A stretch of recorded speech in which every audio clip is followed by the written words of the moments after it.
तो कुछ बनता है उसे तो देखती जा। ये संत क्या है, बड़ा रंगीला संत है ये। नागमुनि ऐसी ऐसी वैसी बात नहीं है। क्यों कि अलख अगम्य संत कहलाते, दुनिया वीन जानने पाते। संतों की लीला, संतों का जो ज्ञान है वो क्या होता है, अलख होता है, अगम्य होता है। संसारी अज्ञानी जीव उन संतों को जान ही नहीं सकते। तो ये है उस तरफ में पूजनीय हरि भी देवों का, पूजनीय हरि भी देहूजक वह अहनेवों का है, भंजक वह अहने।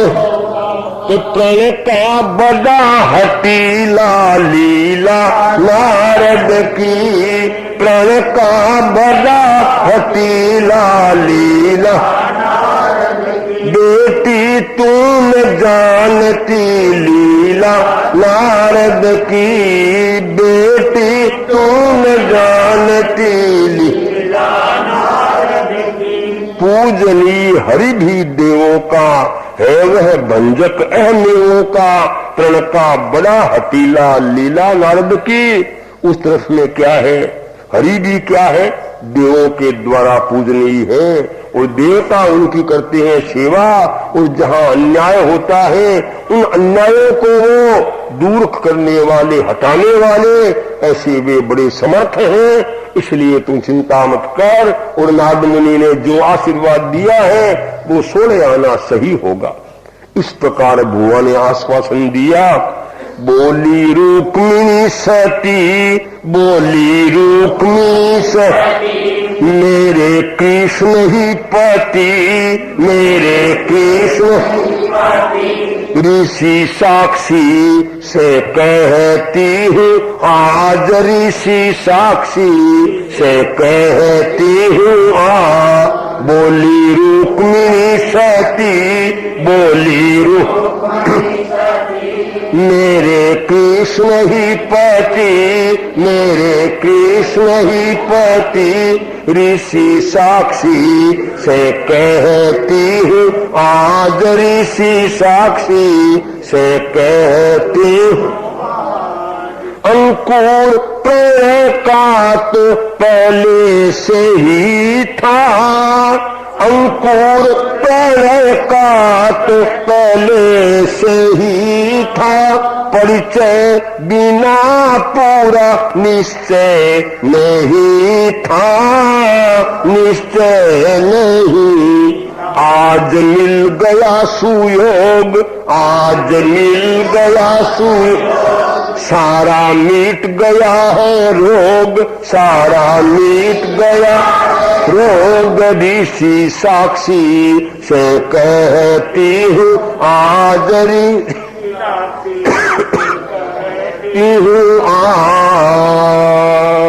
बोली रुक्मिणी सती, मेरे कृष्ण ही पति।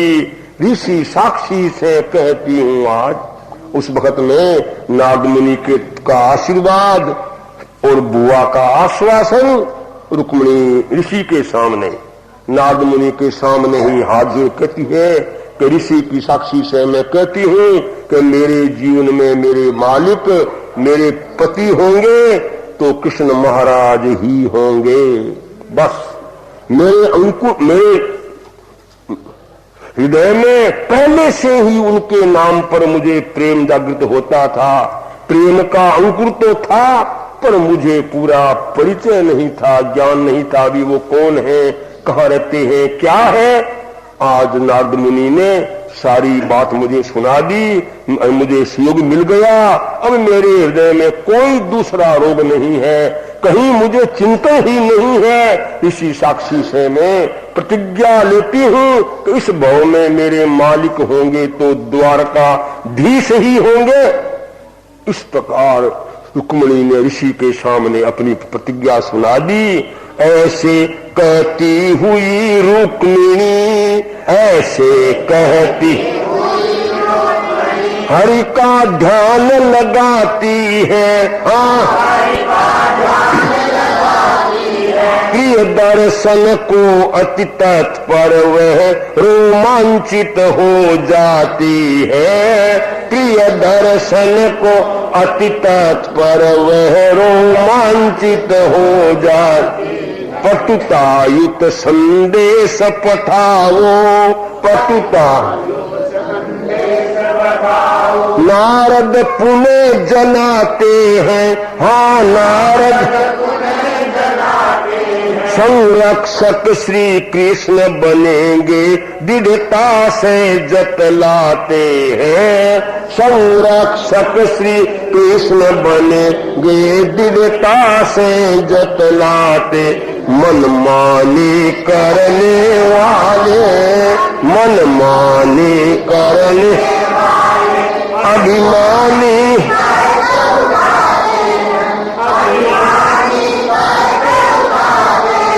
औरों के हक हरने वाले आखिर मुंह की खाते हैं। और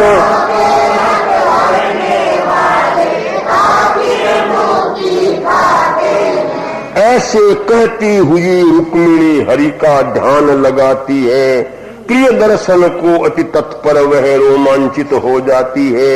ऐसी प्रतिज्ञा लेकर रुक्मिणी ने अपनी आंखें मूंद ली और हरि का ध्यान लगाती है। उसको इतना उल्लास हो रहा है कि वो माने उनकी ही भावना में रोमांचित हो जाती है। अब नारद मुनि ने एक बात कही कि देखो जो कुछ तूने कहा सब बात जो होनी है वो हो जाएगी, पर एक काम तुम्हारा खास है। वे क्या? पटुतायुत संदेश पठाओ।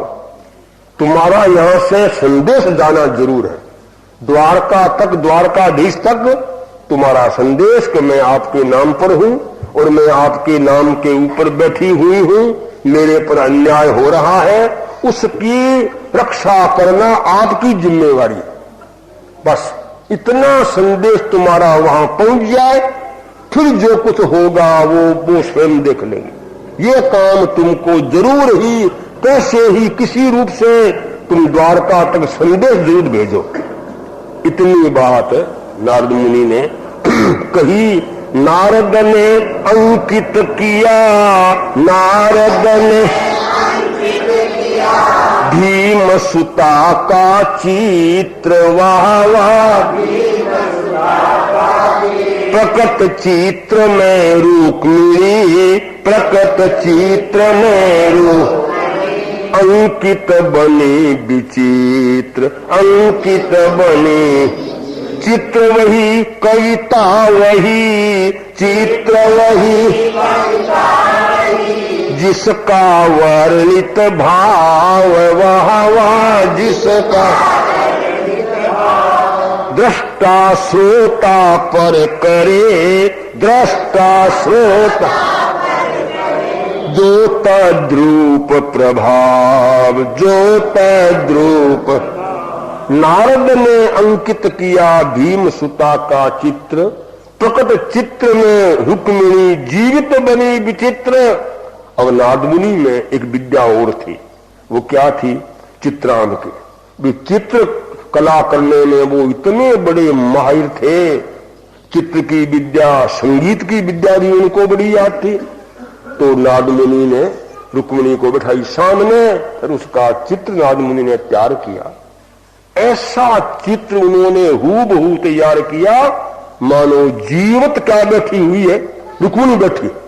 रुक्मिणी का हूबहू रूप उसमें सही रूप में आता है। लिखा है चित्र वही, कविता वही, जिसका वर्णित भाव आदष्टा श्रोता पर करे जो तद्रूप प्रभाव।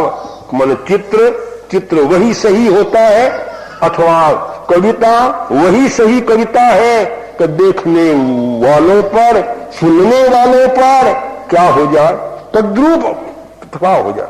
देखने वाली मालूम पर ये वस्तु साक्षात मेरे सामने है, उसको ये बहम न हो कि ये कृत्रिम नहीं, हूबहू है।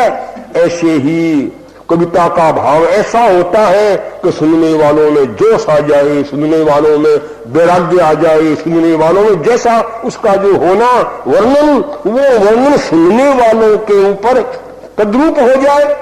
तो इसलिए नारद मुनि ने ऐसा चित्र तैयार किया, उसको लेकर के वहां से आप उड़ते हैं।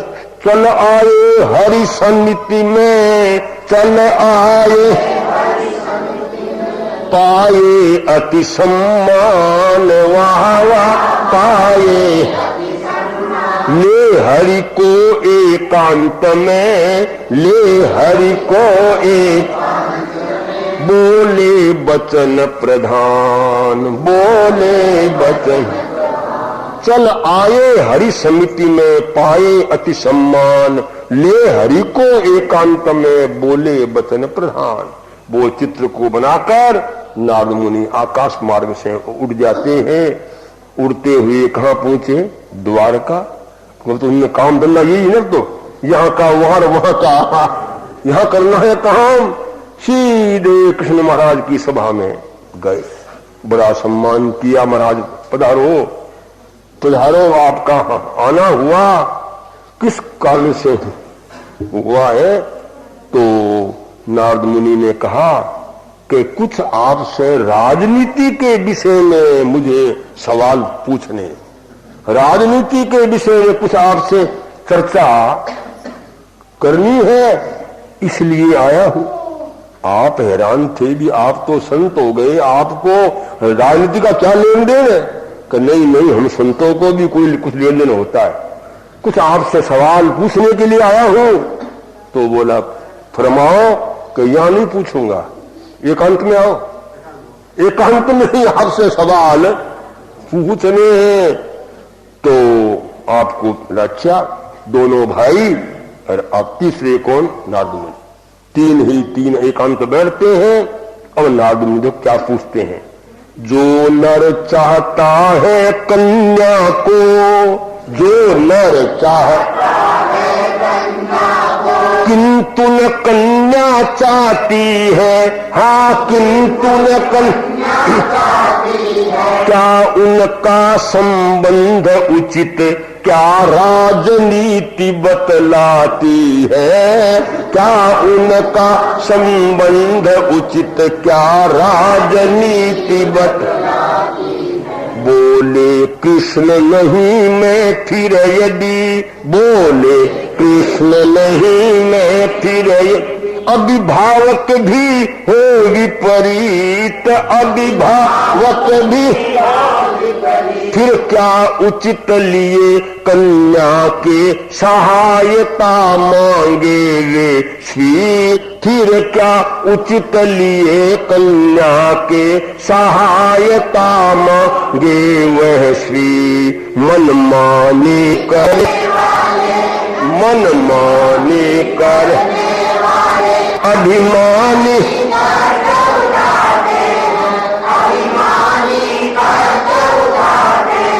औरों के हक हरने वाले खाते हैं, औरों के हक हरने वाले। जो न चाहता है कन्या को, किंतु न कन्या चाहती है, क्या उनका संबंध उचित, क्या राजनीति बतलाती है? नारद मुनि पूछते हैं। महाराज सवाल ये है कि कोई आदमी तो कन्या को चाहता है और कन्या उस आदमी को, उस व्यक्ति को नहीं चाहती, तो क्या उनका दोनों का संबंध होना उचित है? आपकी राजनीति इस विषय में क्या क्या कहती? आपने कहा ये तो सीधी बात है कि कन्या नहीं चाहती, आदमी चाहता है, तो ये संबंध ठीक नहीं है। दोनों की चाह एक हो, दोनों की इच्छा हो तो संबंध होना ठीक है। पर कन्या नहीं चाहती, आदमी चाहता है, अथवा आदमी नहीं कन्या चाहती है, ऐसा संबंध नहीं हो सकता और ये संबंध नहीं होना चाहिए। तो बोला अगर संबंध नहीं होना चाहिए और कन्या के साथ में अगर ऐसी स्थिति अगर हो जाती है, तो कन्या को क्या करना चाहिए कि सहायता वो मांगे। कन्या क्या मांगे? सहायता मांगे। नारद मुनि ने पूछा सहायता किसकी मांगे? कि जो उसके अभिभावक हो, माता पिता आदि हो उनकी वो सहायता मांगे। तो बोला माता पिता भी उसके सहायक अगर मैं बनते हो तो उस कन्या को किसकी सहायता मांगनी चाहिए? नारद बोले किसकी कन्या, नारद बोले किसकी, जिसको दिल से चाहती है, हाँ जिसको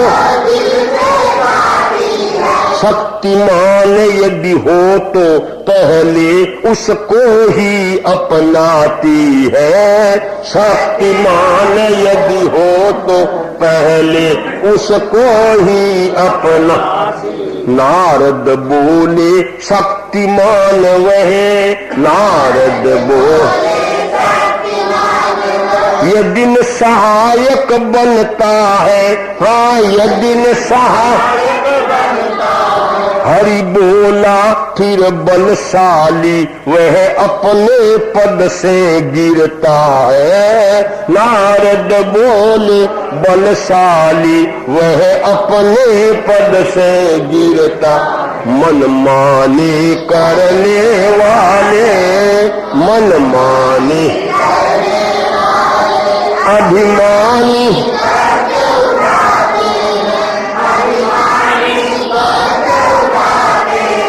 औरों के हक हरने वाले खाते हैं, औरों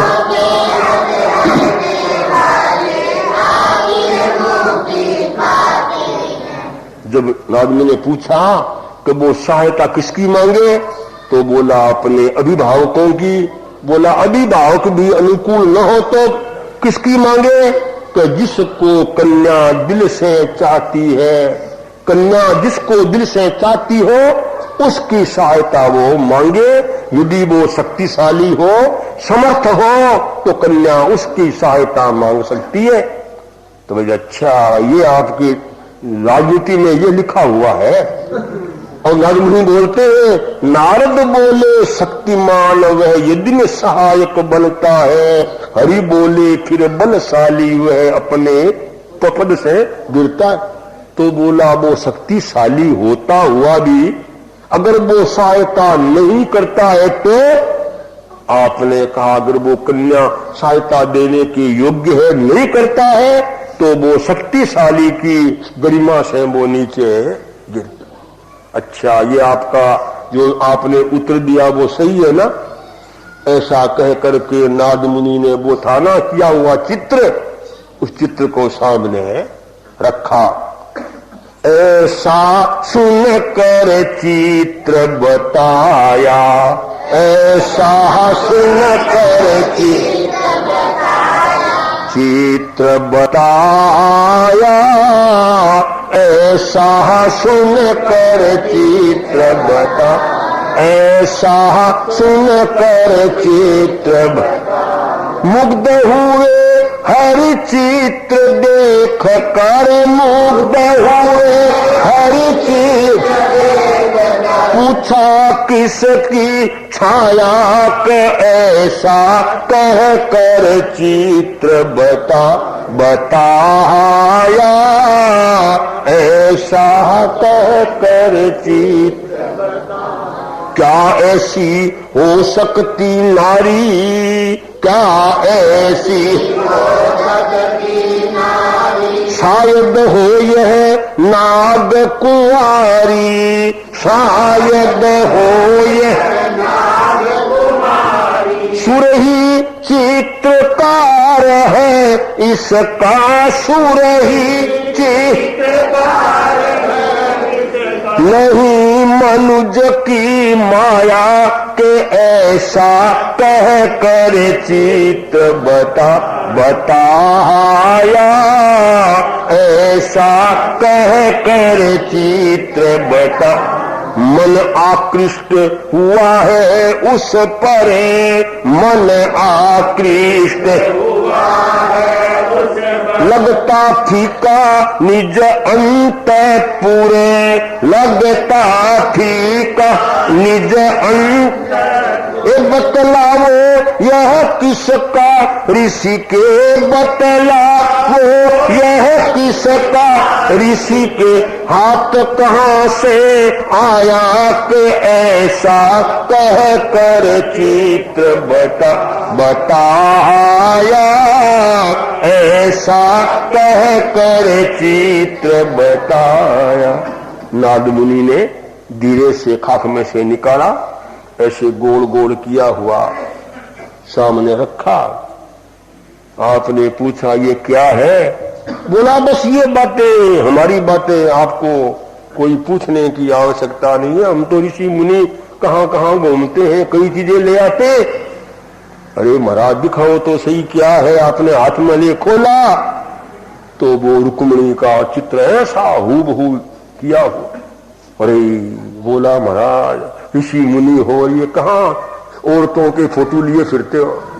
क्या धंधा है आपके, कोई काम ही नहीं है क्या? क्या है ये? क्या कोई ऐसी स्त्री संसार में हो सकती है? या कहीं देवलोक में गए थे, वहां से किसी अप्सरा का चित्र बराबर लाए हो? महाराज ये है क्या? और इतना उसका सौंदर्य जो देखा, आपने सोचा कोई वास्तव में कोई बहुत ही अद्भुत है ये। तो पूछा कि महाराज ये क्या है और इसका माने सही वर्णन क्या है? आपके ये चित्र हाथ में कहां से आ गया? नारद मुनि ने कहा आप भी क्या सवाल पूछते? अरे मेरे हाथ से कहां से आ गया? मैं ही चित्रित करने वाला, ऋषि ही चित्रित करने वाला, पर उसका तो रूप निराला, पर उसका तो रूप निराला। कुछ न बना है चित्र जानता, कुछ न बना प्रगट देख जो पाया, के ऐसा कह कर चित्र बता, ऐसा कह कर चित्र बता। विद्यमान क्या है यह नारी, विद्यमान क्या है यह कुंदिन पुरपति भीम कुंवारी, कुंदिन पुरपति भीम नाम रुक्मिणी इसका है, बस नाम रुक्मिणी इसका है। सारा वृत्त सुनाया कि ऐसे कह कर चित्र बताया, ऐसे कह कर चित्र बता। ऋषि ही चित्रित करने वाला, पर उसका तो रूप निराला। कुछ न बना है चित्र, चित्र प्रगट देख जो पाया। कुछ न बना है चित्र जानता, प्रगट देख जो पाया। बोला आप पूछते हैं इसका कहां हाथ आया? अरे हाथ क्या आया? मैंने ही ये चित्र अपने हाथ से तैयार किया है। और आप तो कहते हो चित्र इतना सुंदर है। अरे वो तो साक्षात अगर आप उसको देख लो तो ये कहोगे कि चित्र में तो दो ही नहीं है। हाँ वो तो कुछ चीज ही हो रही है, वो तो प्रगट देखने वाला ही उसको जान सकता है। महाराज क्या विद्यमान क्या है यह नारी, कुंडिन पुरपति भीम कुंवारी। क्या महाराज ये स्त्री कोई संसार में विद्यमान है? अरे बोला है क्या पूछते हो? कुंडिनपुर नाम का नगर, भीम नाम का राजा, उसकी ये लड़की और उसका नाम है रुक्मिणी। सारा वर्णन नारद मुनि ने सुनाया। अब नारद मुनि कहते हैं भ्राता शिशुपालक को चाहता, भ्राता शिशुपालक को चाहता, जबरन उसने जोड़ा नाता, जबरन उसने पिता आपको चाहते लेकिन पिता आपको चाहते लेकिन सुत ने जाल बिछाया कि ऐसा कह कर वृत्त बता, ऐसा कह कर चित्र बताया। पर कन्या ने ये प्रण है धारा, पर कन्या ने ये माधव ही है मेरा प्यारा, माधव ही ये निज कर्तव्य निभाओ, मैंने निज कर्तव्य अपना फर्ज बजाया कि ऐसा कह कर चित्र बताया, ऐसा कह कर चित्र भ्राता शिशुपालक को चाहता, जबरन उसने जोड़ा नाता, पिता आपको चाहते लेकिन सुत ने जाल बिछाया। उसका भाई रुक्मी ने जबरदस्ती कन्या का संबंध शिशुपाल के साथ में जोड़ दिया है। मन सगाई उसने की है, लेकिन उसका जो पिता राजा भीम वो आपको चाहता है, उसकी इच्छा आपके साथ में शादी करने की है, पर बेटे ने बड़ा भारी जाल बिछाया है। लेकिन महाराज पर कन्या ने आपण है धारा, माधव ही है मेरा प्यारा, निज कर्तव्य निभाओ मैंने अपना फर्ज बजाया। लेकिन कन्या ने नेम ये ले लिया है कि मेरे जीवन में मेरे मालिक होंगे तो माधव ही होंगे। अब महाराज अभी आपने 2 मिनट पहले क्या कहा था वो आप सोच लो। आप ये आपके नाम पर बैठी हुई है, अगर आप उसकी संभाल नहीं लोगे तो आपके नाम पर वो प्राण दे देगी और कहीं जा नहीं सकती। आप बड़ी शक्तिशाली हो, समर्थ हो, तो आपने जो कुछ कहा है कि शक्तिशाली हो तो उसे संभालना चाहिए। अब संभालना काम आपका है। हम तो संत ऋषि मुनि हैं, हमारा कोई संसार से लेन देन नहीं, सब काम है सब आप लोगों का है। हमने तो बीच की बात ही जो आपको सुना दी तो भाई एक अन्याय हो रहा है, एक ठीक नहीं है, इसलिए जो बीच की बात थी वो मैंने आपको सुना दी है। अब जो कुछ करना है वो आप सोचो। इस प्रकार नारद मुनि ने यहाँ की ईंट वहां की ईंट दो तरफ में सारी बात थी वो ला करके बरोबर जमा दी। ये सुनकर के आप कहते हैं कन्या के कुछ शब्द सुहाए, कन्या के कुछ शब्द सुहाए, अगर पास मेरे आ जाए, अगर पास मेरे जा तो निश्चित ही मैं जाऊंगा, तो निश्चित ही मैं जाऊंगा, उसे यथावत समझाऊंगा, उसे यथावत समझाऊं। कन्या के कुछ शब्द सुहाए, अगर पास मेरे आ जाए तो निश्चित ही मैं जाऊंगा, उसे यथावत समझाऊंगा। आपने कहा कि नारद मुनि आप ठीक है, आप आए, आपने जो स्थिति देखी वो आपने सुनाई, पर कन्या के शब्द, कन्या की मांग और कन्या का आमंत्रण अगर हमारे पास में कुछ आ जाए तो कोई बात नहीं, हम स्थिति को संभाल लेंगे और अन्याय होने नहीं देंगे।